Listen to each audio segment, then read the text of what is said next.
pre-IPO growth in secondaries, I just wrote a blog post about this over the weekend. In my opinion, when Sarbanes-Oxley happened and a number of economic downturns, the IPO window kind of shut, right? And then it started to creep open, but then it was like costing like $7 or $9 million of administrative fees just to do an IPO, and compliance was worse than compliance used to be with the new bad rules from the SEC with Sarbanes-Oxley. And you even saw people listing on AIM in London and stuff and LSE to get away from the bad United States regulators.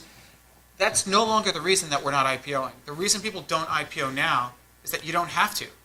You can raise money from the same guys that invested in IPO, like Fidelity, and a whole bunch of new entrants, and stay private longer, and raise, like Lyft raised a $630 million round with 2 closings, with Carl Icahn in the second closing.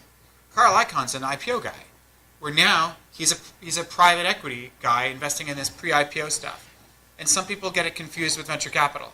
So I think it's a good thing that if a company can raise enough money that achieves the objectives of an IPO, you have liquidity for founders. You've got liquidity for early investors.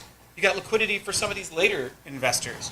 You've got enough capital to expand, and even the currency of your stock can be used for acquisitions. Then why bother with that expensive, annoying IPO? The other thing that happens here, which is interesting, is that you can provide, we're going to get into liquidation preferences, but they often can provide, like at a minimum, a 1x liquidation preference for the newest investor. So in that pre-IPO segment, you don't get that in an IPO. When you're just taking a biting into an IPO, everything converts to kind of one class of shares.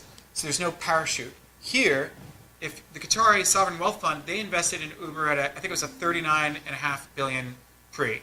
Now I think it's at 50 or 55 billion a few weeks later. But to invest 1.5 billion into Uber at a, let's call it 40 billion pre-money valuation, and they have a 1x liquidation preference, that means that their risk is that when Uber gets liquid on an IPO, the first 1.5 billion goes to them. No one gets anything until they get out first. They probably think that they can't lose money on that. They think that their worst case scenario is they get a 1x. It's exciting to invest in a deal like Uber, where the worst thing that happens is you get your money back 1x. It's a sovereign wealth fund, so there's no management fee to worry about. And it'll probably double, it might triple, but it's not going to 10x. Definitely not going to 10x, or at least definitely not going to 10x. If it does 10x, then Uber's valued at 500 billion. That's more than Google, that's more than Microsoft. Those two companies have monopolies. Uber's seen billions go into copycat clones, so that's never going to be a monopoly. So I think that's unrealistic to make a 10x. And another thing is, what is your cash-on-cash multiple objectives? What are your IRR objectives in the sequence?